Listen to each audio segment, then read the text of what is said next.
You're listening to Atlanta Baseball Talk, your weekly podcast for all things Atlanta Braves.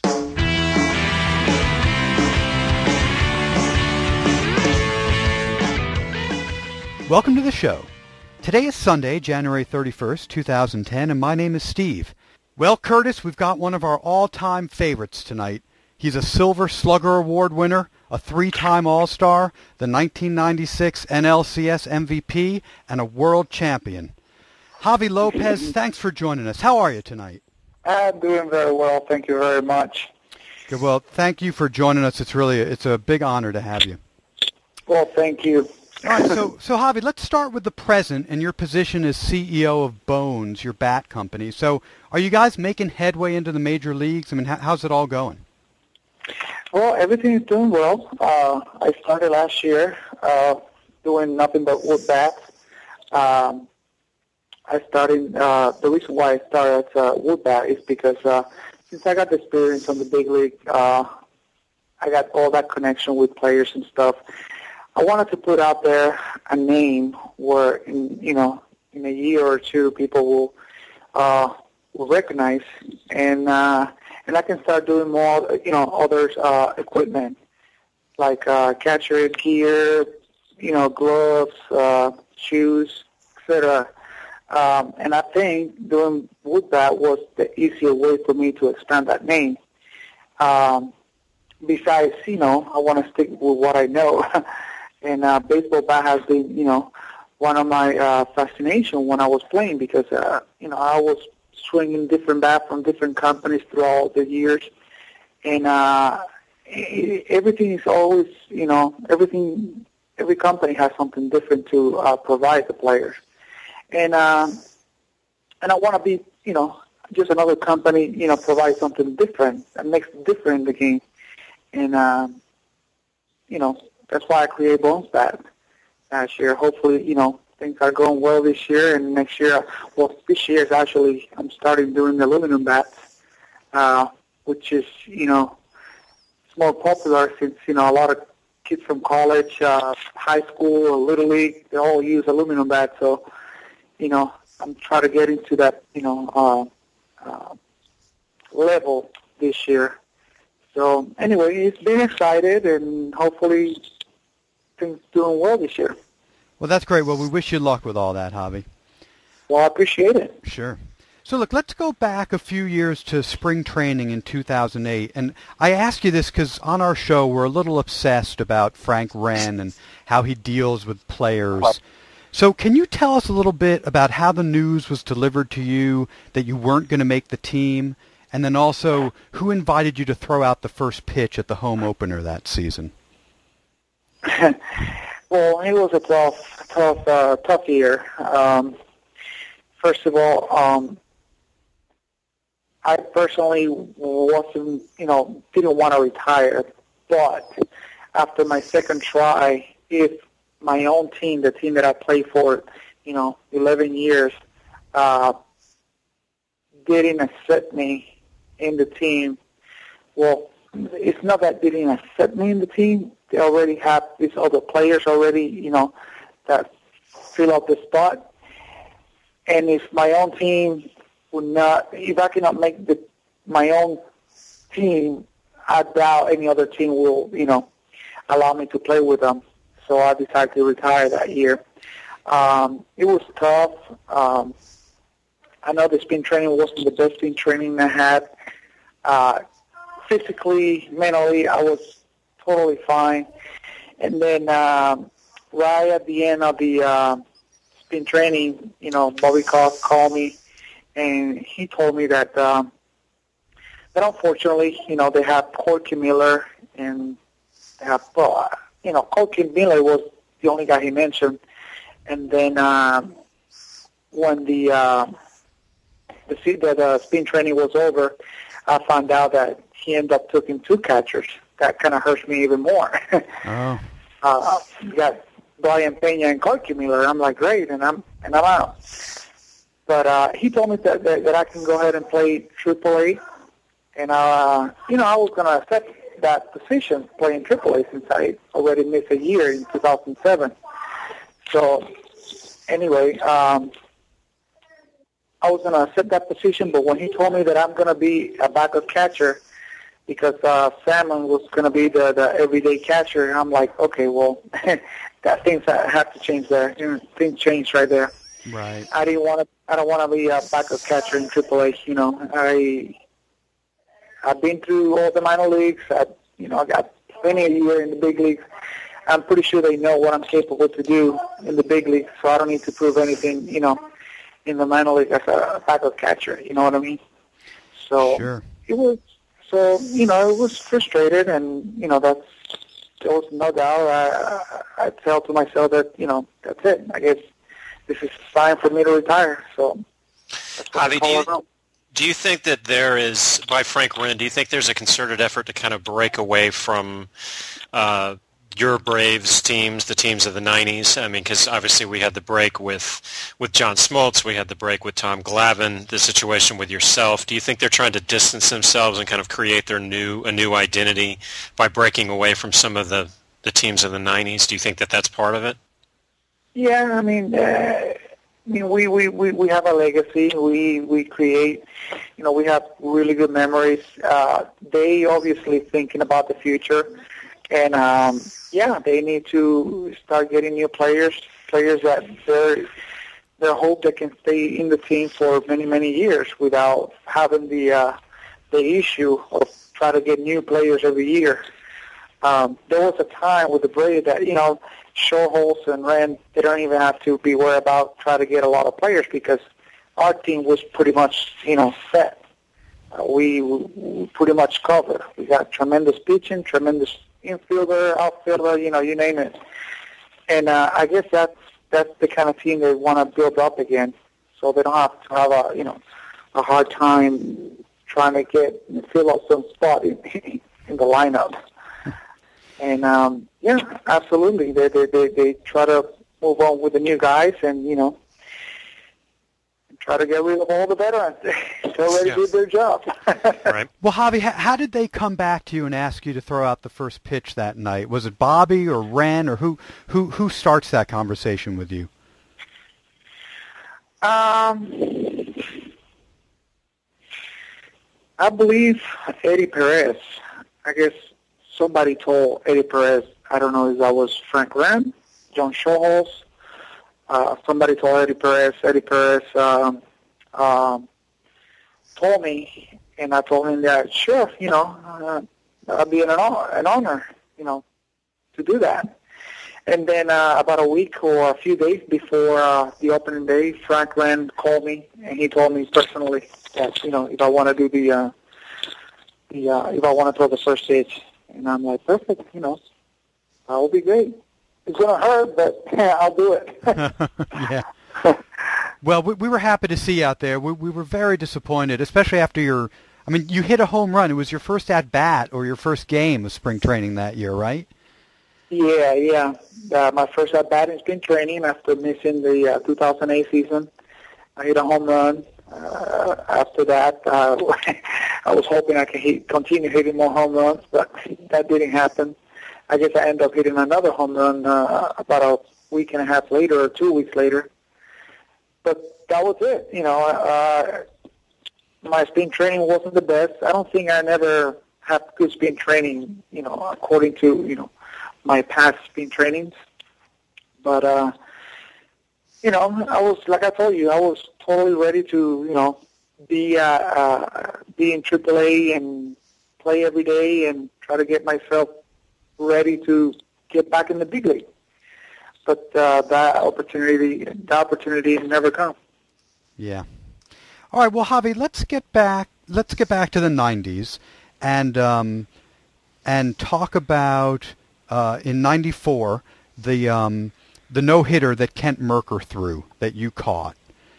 Mm-hmm. So at what point in the game did you realize that was happening, and what was going on in the dugout between innings? Was it all the no one say anything and people leaving Mercker alone and all that? Well, it wasn't until the sixth inning after my second at bat where I was pretty disappointed just because I struck out twice, and Pat Corrales told me Javy, forget about it. It's over. Concentrate on keep the game, scoreless, And that's what I realized, like, whoa, 6th inning, I'm catching a no-hitter right here. Yeah.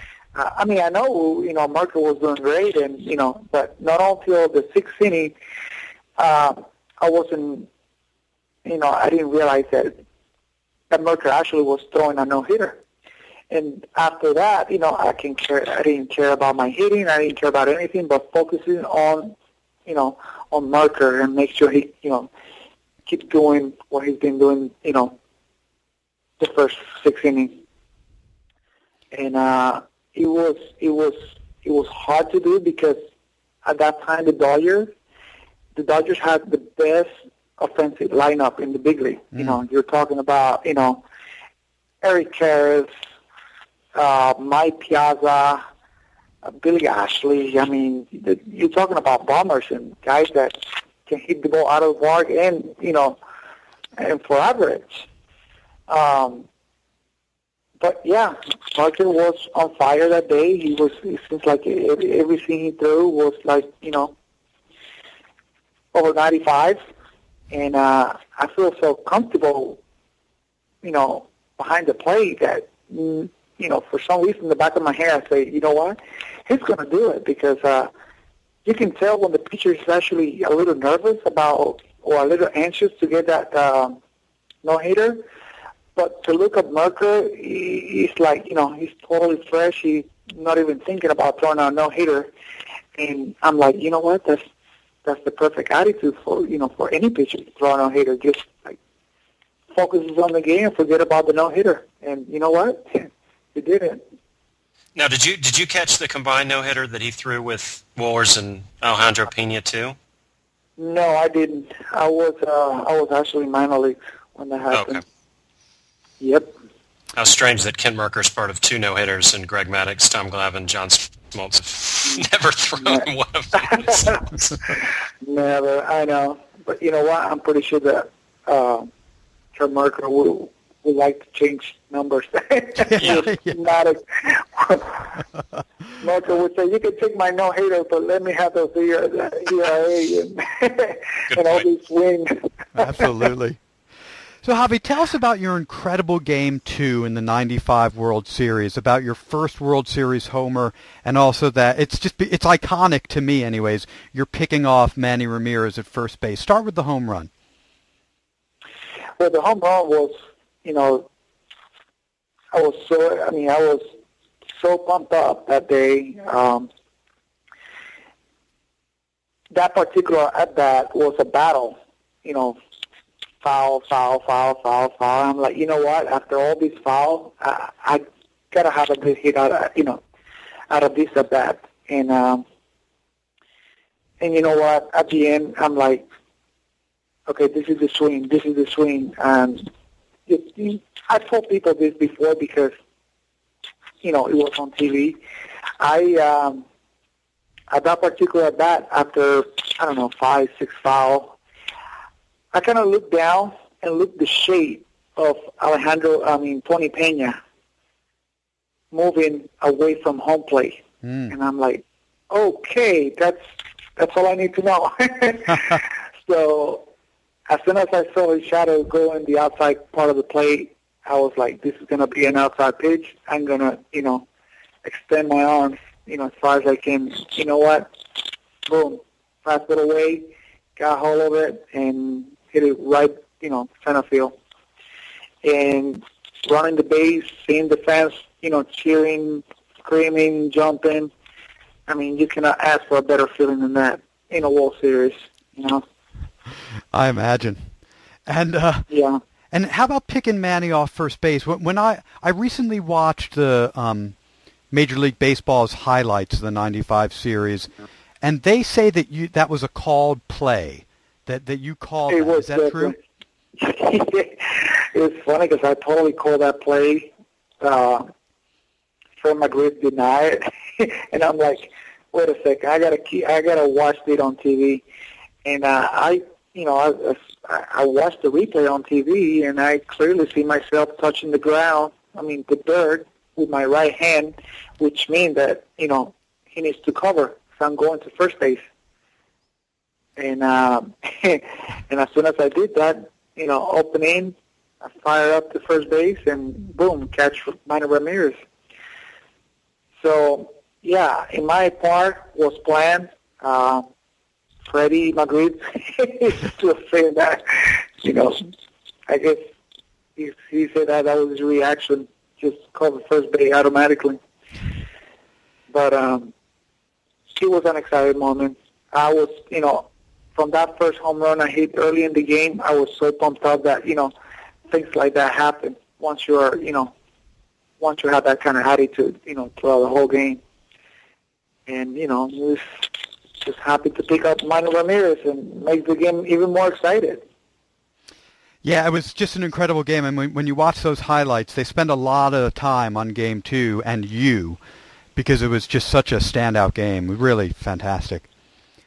So let's move to Game 6, Javy. Did David Justice's comments that he made in the paper about the fans, did that affect the team heading into the game that night? Was it a distraction or a motivator, or did you guys just, push it out of your minds?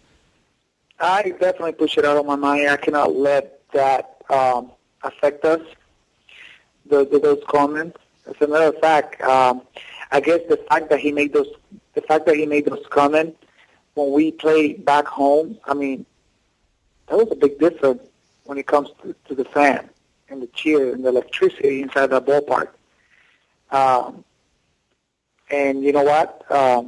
Even though a lot of fans was offended, he definitely created, a big spark in, Atlanta Stadium. And you know what? That Game 6, I never hear the fans screaming and cheering for the Braves, as loud. I never seen screaming as loud. Yeah, so he really did what he set out to do, it sounds like.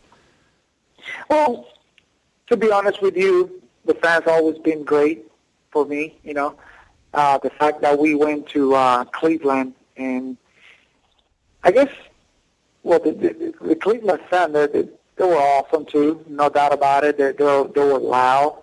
I don't know if they were really loud or just the fact that the stadium is closer, or it's all depends the shape of the stadium, whether they can kind of trap the noise, and you know what I mean? Yeah. But and Fulton County was not like that, of course. I don't know. Well, Fulton County is a much bigger stadium than the Jacob Field. Jacob Field is more like tight, closer. Yep. That's why you probably hear the fans a lot louder. But Fulton County was huge. In order to make that thing, loud, you need to scream really loud. You know what I mean? I guess that's the reason why he made those comments. But I definitely didn't pay attention to that. I was focused on winning the game, winning the World Series, and but on the other hand, that kind of pumped that comment pumped the fans here in Atlanta, without a doubt. Yeah, I have to agree. I was lucky enough to be at Game 6 that year, and I kind of agreed with David Justice. I know that probably not a lot of fans will admit that the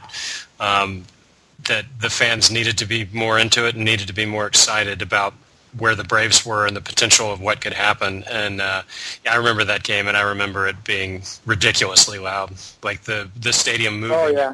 There was so much energy in there.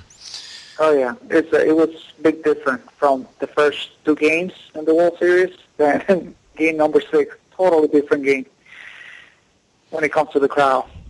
Javy, how did you celebrate that night?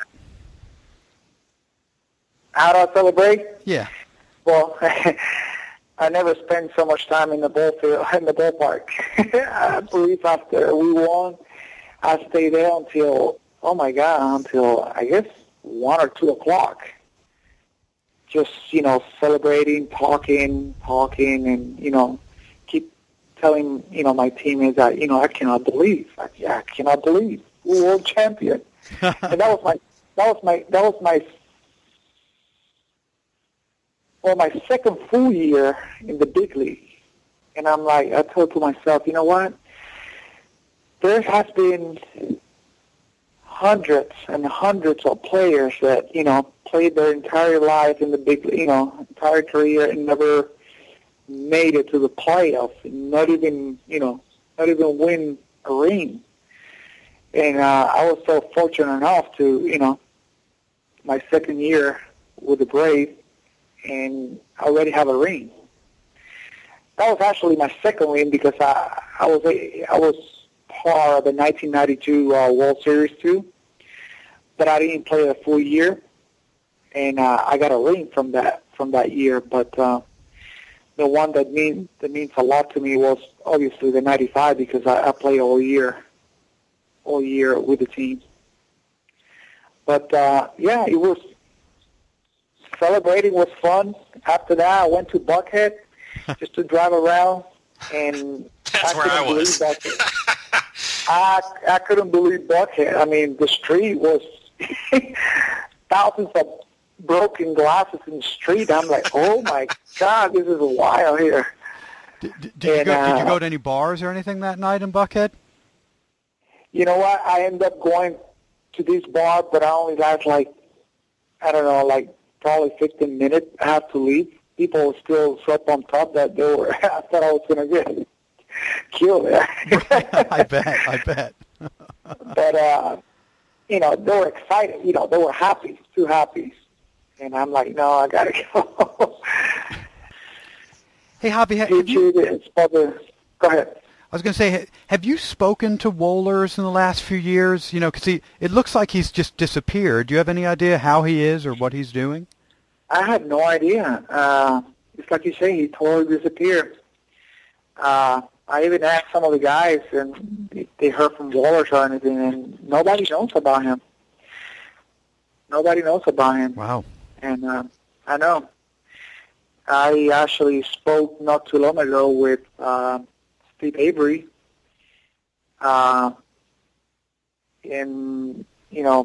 because this guy know him very well, he was on the phone with him, and he's like, "Hey, Javy, there you go, talk to him. Talk to this person right here." And then when I talked to him, it was Avery. I'm like, "Whoa!" I guess he's in Michigan, but Wohlers, he's like totally disappeared. Yeah. Wonder where he at. Yeah. So, Javy, getting back to the '96 series, I think it's easy as fans when we look at Game 5 and Game 6, the offense kind of disappeared, and I think it's easy for us to say that the Braves just were shell-shocked after Leyrit's homer.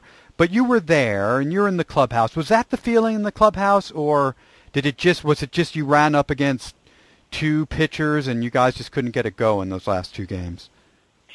Well, after Leyrit's hit the home run, after the Yankees beat us in that game, I kind of feel that they picked up big time the momentum. Their momentum was totally ahead of ours, yeah. and that's why I thought to myself that okay, things are going to be a lot harder now, because once you beat the first two games, easy, lose the, first two games easy, and then all of a sudden we lost 3 in a row, I'm like, come on. Well, yeah, and being up 6-0 in Game 4. Exactly. I'm like, you know what? If we couldn't pull it off, in the past 3 games at home, what are the chances now?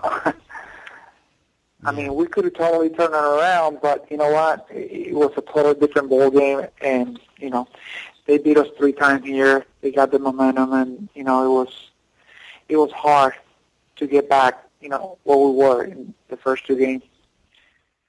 It was hard, and you know what? It was the player that you expect. how can I explain this? The less the player that you don't expect the most out of him is the one that really caused the most damage for the Braves. You know, Joe Girardi was one of them. Scott Brocious. Yeah, exactly. Those are the players that you don't have to be.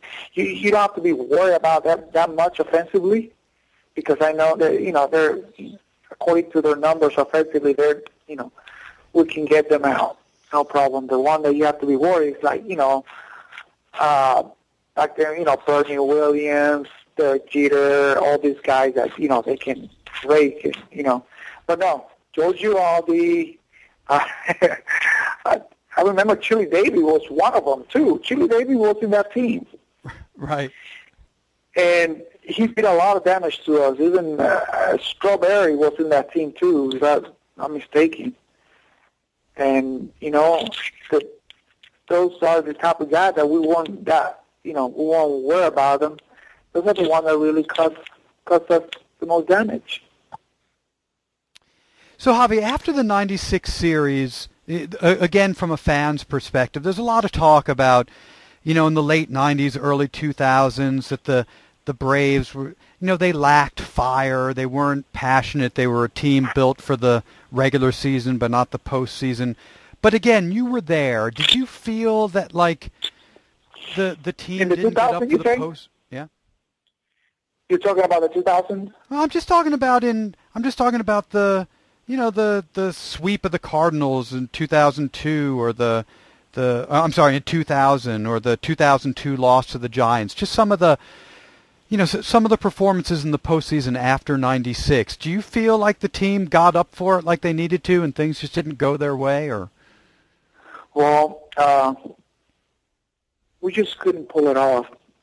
We did our best job throughout the whole regular season. Once we came to the playoff, it was kind of hard to explain what was happening to us, because I just couldn't figure it out. I'm like, here's the Braves who won 100 games and 90 or 100 games. And yeah, we lost against a team who was a wild card, or who was 20 games or 15 games behind us or something like that. You know what I mean? Why this is happening? It's just why. And my answer, I just couldn't answer it. It's just why this is happening to us. Are we being cursed, or why this is happening? At the same time, I have to mention that it was disappointed to see on the playoff, to see our stadium, not completely full. You can see the upper deck kind of empty. And we are like, okay, we're in the playoff. I mean, we have a chance, to win this and go to the World Series. I want this fan support, I want this fan support. And that wasn't the reason why we didn't win, but, it was something that we saw, and it was kind of disappointing just because the other team we play against with, when we played in their stadium, that place was, completely full, sold out. The stadium was screaming as loud as they can. And then we come to Atlanta, and the stadium couldn't sold out. I'm like, why? Why? And do you think you think the two tie together, though? Do you think the postseason's as given after '96? You guys make one more World Series in '99. Do you think that they kind of tie together, the lack of support in Atlanta, the dwindling attendance in Atlanta? Support in a player is a big factor. Just take a look at the Yankees. How many times the Yankees fan actually makes the Yankee team win?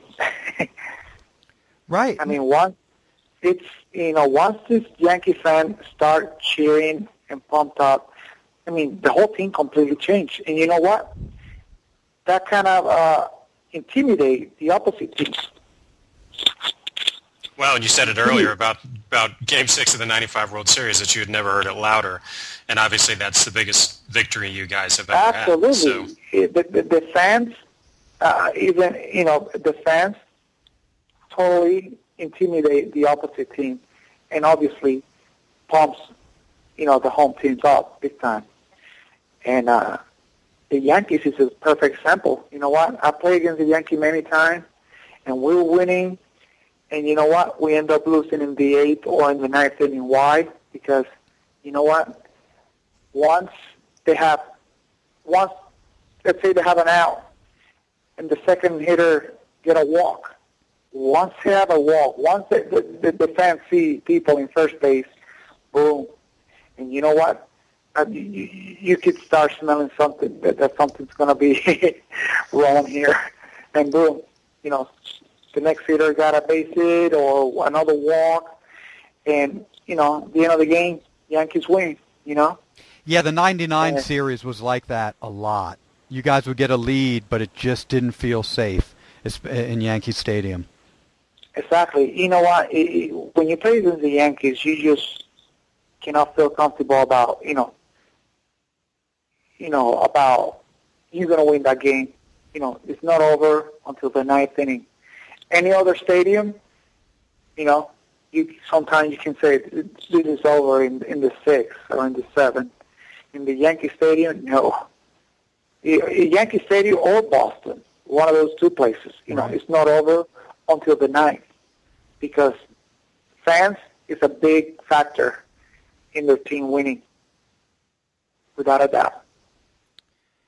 So Javy, much was made about you and Maddux. We won't go into all that, but I came upon an article I thought was pretty interesting. There was a big article written about Game 6 in the 96 NLCS. It was news that Bobby put you in to catch, and Maddux had terrific success that night. I think it was 2 runs were scored in total. Mm-hmm.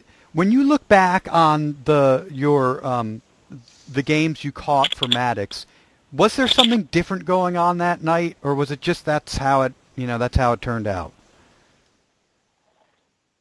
I caught Maddux before, so what do you mean about? Well, there were some games that Maddux threw where you would come in, or it would seem that you guys were having problems connecting, or there were issues. But that game, you guys seemed completely in sync, and Maddux had a lot of success. Well, you know what? I think all this communication thing, and I think that was all media, in my opinion. Oh, okay. In my opinion, just because Maddux never say anything to me. If there was some, miscommunication between, both of us, Maddux would have talked to me and would have said something, and I would have be, agree with him or disagree with him. Right. But there was never an issue when it comes to communication. He and I, we had a pretty good strategy every game, and when there's men on second base, he was pretty much calling the pitch, so we can speed up the game a little faster. So there was never an issue, in my opinion. I heard all kinds of stuff that Maddux don't want me behind the plate. Yes, I heard all those things. Whether it's true or not, I don't know, because I never heard that from the mouth of Maddux. I heard it from the newspaper. You know what I mean? Right, right. Well, that's great, Javy. It's great to hear you say it, because it certainly was what was written about for years and years and years, and it's exactly. It's great to hear you sort of weigh in on it. And as far as I remember, the last time, because in 1994, I believe, in 94, I think that was the last time Maddux won the Cy Young, if I'm not mistaken. Right. And that year I caught him every time. Yeah, and it's funny. I read that quote from Maddux today regarding this topic, and he said, "There's no issue with me and Javy. I won a Cy Young with him." So yeah. Yeah, Right. I'm like, 1995 was the year that he won the Cy Young. I caught him every day. John Small was the guy that I never catch him, every time he pitches. That's what Charlie O'Brien used to catch him all the time, just because, in '94, John Small was a tough pitcher to catch. He got that nasty split finger, and he threw a lot of balls in the ground, and and Charlie O'Brien, he was a veteran guy. He blocked really well, and Bobby Cox using him as to catch Small. 1995 is when Eddie Perez came to the team, and that's why that's when he decided to put Eddie Perez to catch Maddux, and then I started catching Small. So things changed right there. And the reason why he did that, I don't know. I always thought that Bobby Cox just did that just to give me a chance to rest, since I play 6 out of 7 days a week. Right.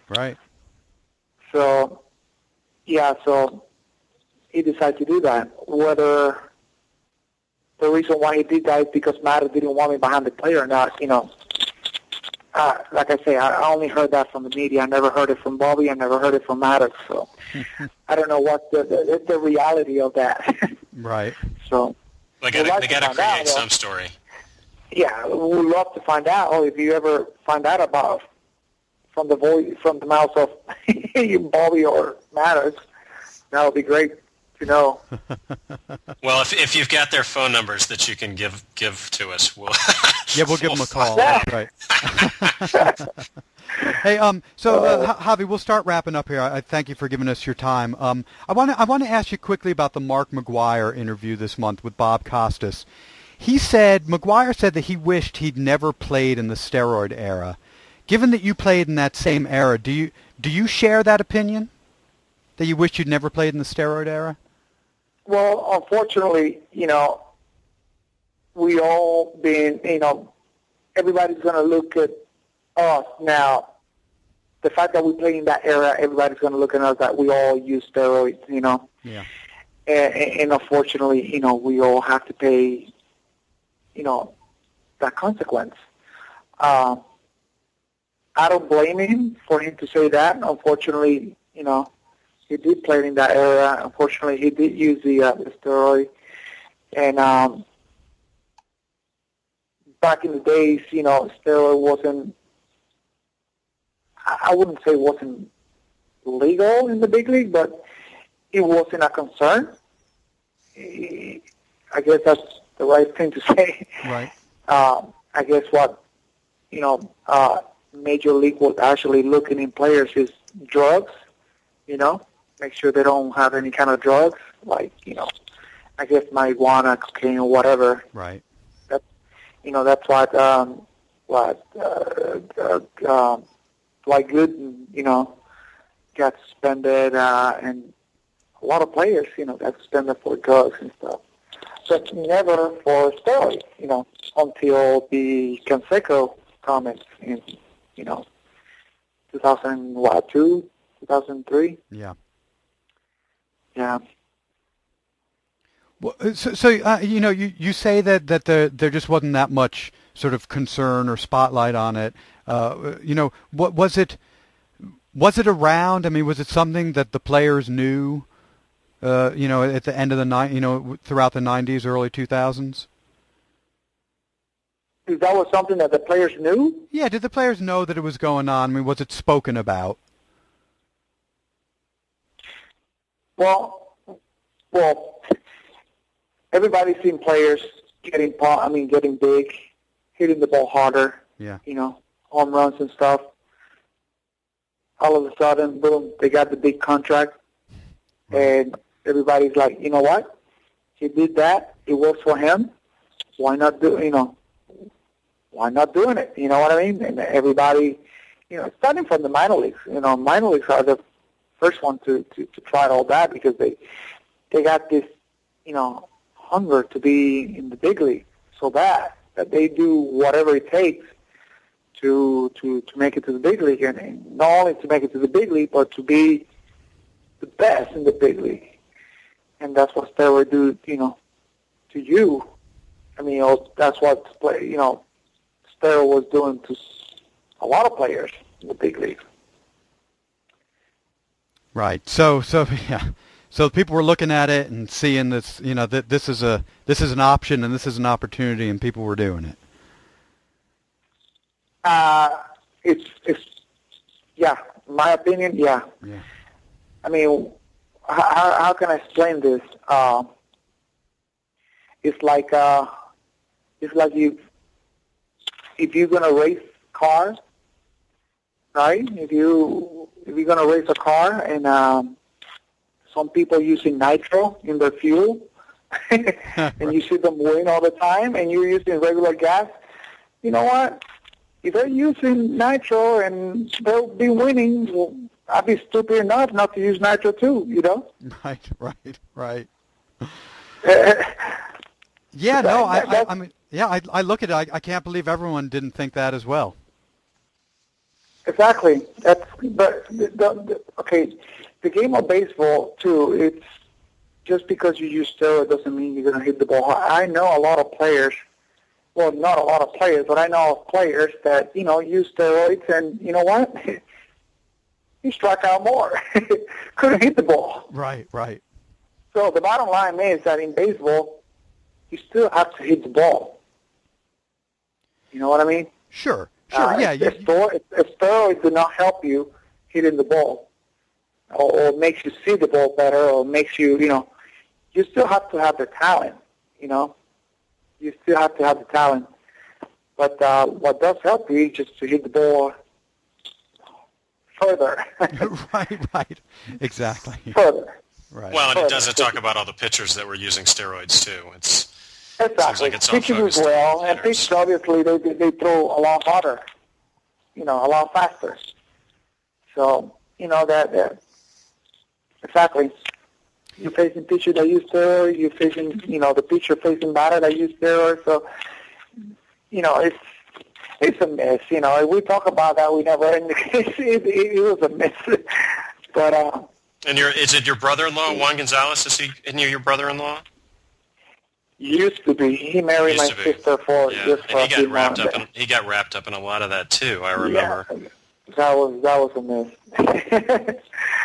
Her marriage with him was a mess. Everything was a mess. But you know what?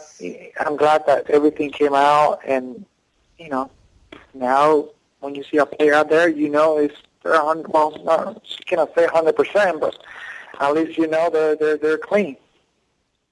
Right. At least they're clean.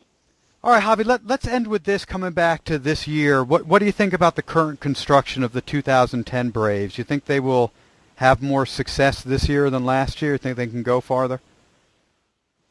Well, they still got a pretty good team. They got great, great players, great coaching staff, which is, this is what you need. It's all about the chemistry of the team. It's not only about individual players, but it's all how you create this chemistry, because it's a team. As long as everybody stay healthy and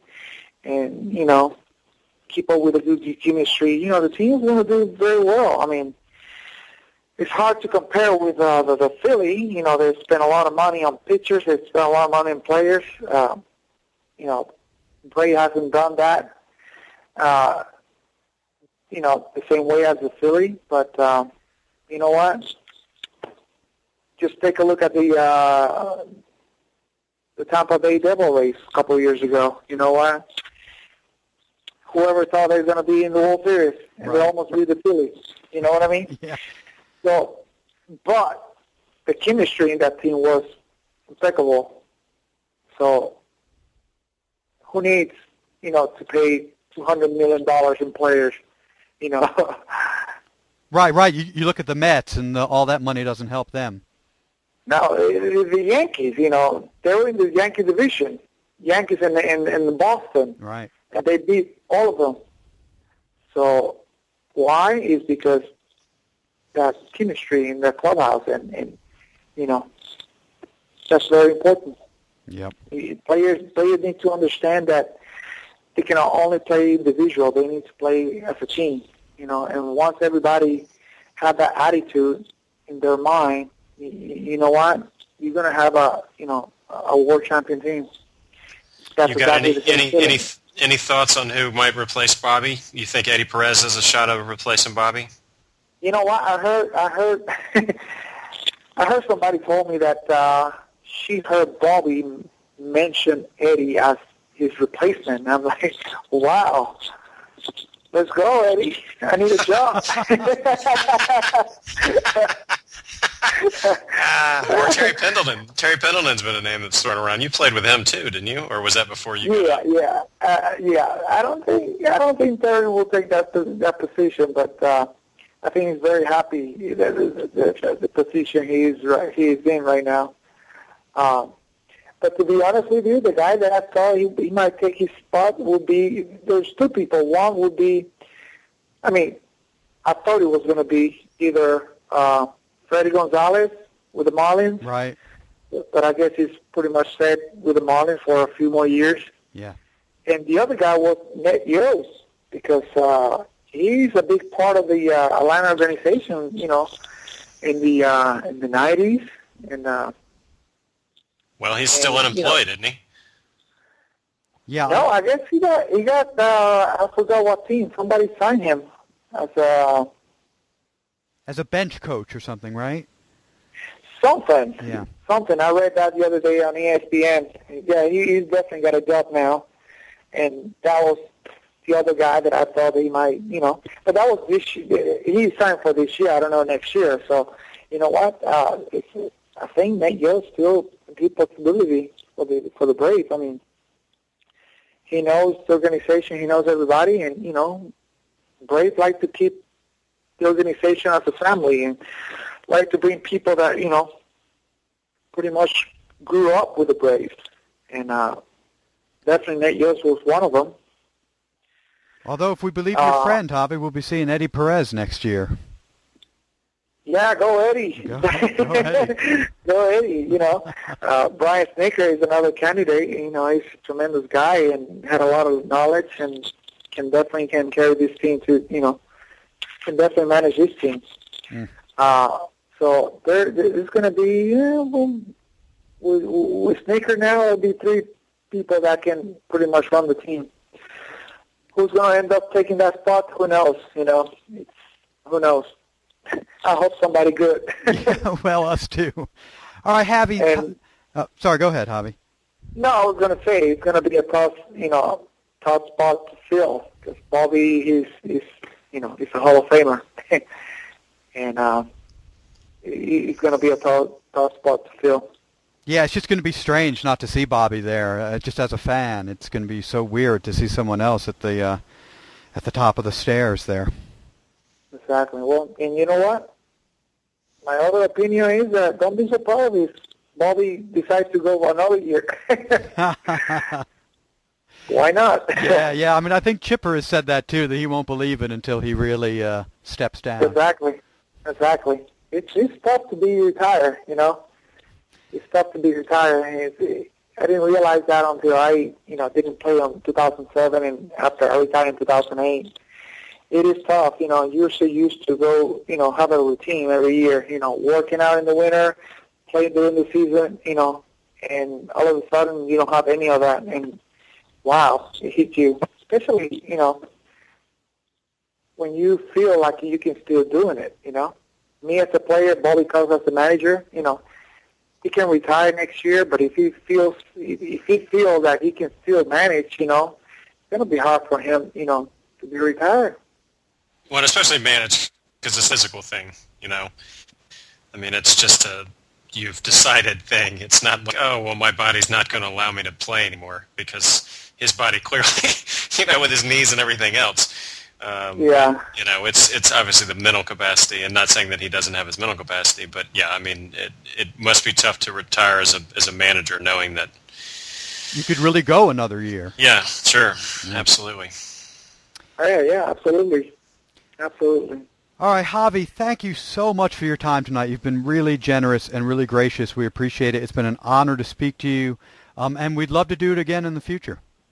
Oh, sure. It's a pleasure, Steve. I mean, this is, type of moment the few type of moment that I have that I can express and that I can, share with people, my history with the Braves. So, it's always good to talk about it. All right, Javy. Well, thanks again. You have a great night.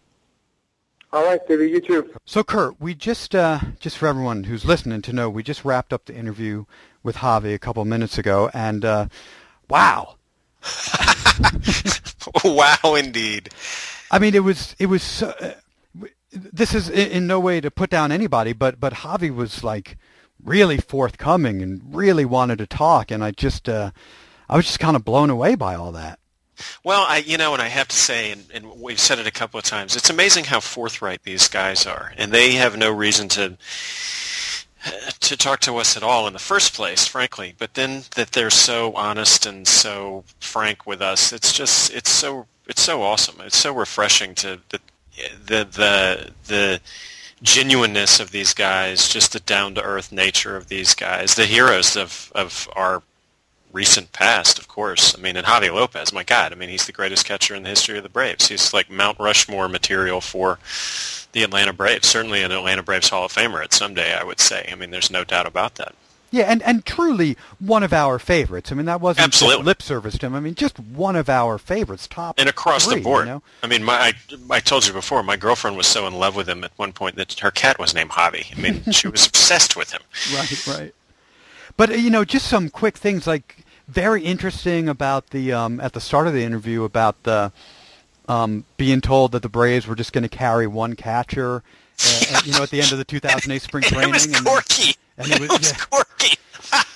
Oh my! I mean, I almost spit out whatever I had in my mouth at the time that he said it was Corky Miller. My God, that was hilarious. And I mean, unbelievable. Would it not have been worth anything to have Javy Lopez back in your dugout as opposed to Corky Miller? Well, Corky, I almost get it. Javy wasn't really throwing guys out that well in spring training. Sure. But that they kept Brian Pena as really the backup catcher. The backup. But isn't there like a butts in the seat factor? Well, that's what I'm saying. How do you not keep Javy at least along, in tandem with Corky? Right. Really crazy. What else? I thought it was very interesting to finally hear a Brave come out and talk about that it was a bummer and it affected them that they didn't sell out postseason games in the 90s. Yeah, that was interesting. And I mean, and sad, frankly. Yep. If that has played, and it certainly, of course, everyone recognizes that because it's a downer for a fan to be there and looking up at the stands and seeing them all empty. But God, if we think that we had a larger responsibility in the Brave, but honestly, through 95, 96, they were sold out. It was only after that they really started doing bad. But the funny thing was, when we were on this conversation, that I thought about is think of the impact in the long term. And I've never really thought about this until we were just talking to Javy Lopez. Steve Avery. Yeah. What if Steve Avery had retained his ability? And how unbelievably brilliant he was when he was young, 91, 92. And if they could have continued to have Steve Avery on the team as a counter, where you had Smoltz and Maddux from the right, Avery and Glavine from the left. I mean, good Lord. Yeah, no doubt, man. No doubt. So what else? So the stuff about Maddux was great to hear him come out and say, look, it's a media thing. And in Maddux, I never heard it from Maddux's mouth. Now, I don't know that I truly believe it was just a fiction of the media's imagination. I do think there's something to it. But it was interesting to hear him speak so passionately about, look, Maddux never said anything. He had great success with me. Why is this such a big deal? Right. Yeah. But, I mean, I guess the point that he made, that he caught Maddux so much that one season, and when he won the Cy Young, but I don't know. Maybe you have to wonder, given that it was more, and especially in the postseason when he wouldn't catch Maddux in the postseason. Exactly. It's not like you're getting rest at that point. You don't need it. Or that you should even be taking it if you need it. You got to be out there every single day. And I fault Bobby Cox more for that. Of course I do. Of course. Well, there's no one else to. Yeah. I mean, and Bobby gets most of my blame anyway. So. Well, sure. So it's an easy call for you to make. Yes. All right. Well, gosh, really, what an exciting night for us. I gotta say. Yeah. I mean, I'm just thinking about who we've talked to over the past year, and from the Glavin interview that you got to do at the beginning of the season to Javy Lopez today, what an amazing year we've had catching up with these guys. It's just profound, I have to say. Yeah. Let's not forget Dale Murphy. I'm humbled by our. Yeah. Oh my God. How did I forget Dale Murphy? But yes, humbled by our opportunity that has come along with ABT. Agreed. All right, folks. Well, that's the show. Our big thanks again go out to Javy Lopez. Please check out his website, bonesbat.com, and check us out regularly at atlantabaseballtalk.com for new shows, past shows, and to post in our comments section. Be sure to follow us on Twitter and Facebook. And that's it, folks. Thanks for listening, and go Braves! Thanks for listening to Atlanta Baseball Talk, your weekly podcast for all things Atlanta Braves. To find new shows, to post in our forum, or to send a comment, please visit us at atlantabaseballtalk.com.